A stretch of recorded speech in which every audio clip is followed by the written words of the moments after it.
My name is Christina Scavo. The charity is Belief for Relief, and Belief for Relief is a 501c3 tax-exempt organization, thanks to Tom Fazio. And our mission is to help families, provide them financial assistance, as well as some financial counseling and education for these families who have fallen on hard times. And the idea behind it is really kind of poverty prevention. We feel like if we're able to give these families a little push back up on their feet in their time of need, then we could prevent them from tumbling backwards into more debt, into possibly having to claim bankruptcy, homelessness, facing a foreclosure process. So the idea is really poverty prevention. And if you think if we're helping 1 or 5 or 10 families, then we're making a great impact in their home and we are changing their lives. But think if in a few years we could gain enough supporters behind us and we could say we've helped 5,000 and 10,000 and 15,000 families, which is possible, then our impact is not going to just be felt on a case-by-case basis. I feel our impact is going to be felt on a community level. So essentially I feel Americans are coming together to be our own little stimulus. Who better than us to help our neighbors and our friends in their time of need? I know I got my newspaper last week, the Newsday, and I don't know if you guys saw the cover. It said the recession was over. Yeah, we all did. Yeah, and it said it's been over for a year. Well, I'm sitting at my desk now. The charity's fairly new, and I'm getting phone calls from families who are looking for assistance. And I'll tell you, one family had their brother and their kids move into their family of 7, and they haven't had lights on for 9 days with kids in the house. So these are the families I'm talking to. They couldn't raise the funds to pay their electric bill. They were debating, should we pay our mortgage, should we pay our bills? I mean, people are upside down. So the recession's definitely not over where I'm standing from. If there was any repair, maybe it's because businesses have learned to operate and still be profitable with the standards the recession has set. I mean, if you look at the banks now, in order to get a loan, you need to be 120% qualified. They want to secure their borrowers. So businesses in that respect have probably operated differently to be profitable. I know I just went car shopping last week and was looking at a particular model. There was 2 on the lot to look at. So think of from an inventory perspective, these businesses are not taking in all that inventory. They're making sure they're doing what they have to do in order to be profitable. The credit card companies probably lost $5 and raised all our interest rates, cut our credit limits, changed their fee schedules.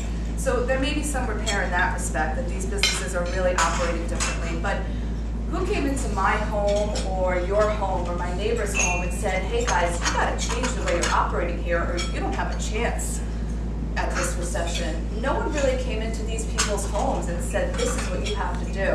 So this is kind of what we're offering. We're offering families to apply, and our financial advisors, who I do have 2 great people who are volunteering their time right now to help these families. We'll kind of go over what's going on in their world, and we'll set a goal amount that we can assist them with, as well as a game plan of what they have to do for successive repair in their home. And then I'll feature them on our website. And on our website it becomes kind of interactive. It's really nice. You could go and read these people's stories and how they got to their trouble and how they intend on getting out. And we'll update their goal amounts and kind of follow along with them. So it's really nice and interactive. I guess you could ask what my motivation was to start this. And I can tell you on one level, it was personal experience. Me and my husband were starting a family a couple years ago. We were both self-employed. And we became one of those families sitting at the kitchen table saying, if things don't get better, we might have to walk away from this house. We had a high mortgage, just had a baby, and he was a real estate broker, so the world came crashing down for a little bit. But thank God I could be up here and advocate for the families who weren't as lucky, because business did get a little better for us. Also, I'm from South Freeport, and in South Freeport, I think we were number 3 in Newsday between Nassau and Suffolk as the highest foreclosure rate a year or 2 back. So every other house had a for sale sign on it, and those were my neighbors, those were my friends, and a lot of them were facing some pretty tough decisions, and we saw them go through that process. We had gone through it, we got a little out of it, now our friends were going through it. And I remember one night I was talking to my husband, I said, God, Joe, if we have 15 friends, 10 of them are in trouble, all young, just starting families. And he said, Chris, if we have 15 friends, 15 are in trouble. And I think that's kind of when it clicked, like, we gotta do something, you know? As much help as we could bring out there, it was time to stop hoping the good would eventually come and kind of get out there and try to make the good. So this is it. This is me standing here trying to make the good happen, and hopefully we'll be successful, and hopefully you guys could get the word out there and go home and email our website to your whole contact list, because my efforts alone standing up here won't get very far. We really need to spread it to the community.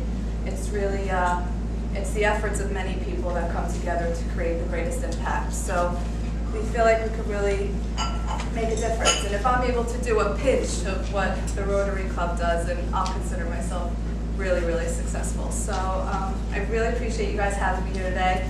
Very nice of you, and I'm excited. So there's some literature up here you can take home. I left some on the table. There's also a sign-in sheet. If you guys want, I can email you our newsletter. If you want to sign in with your email address, I'll send you information periodically.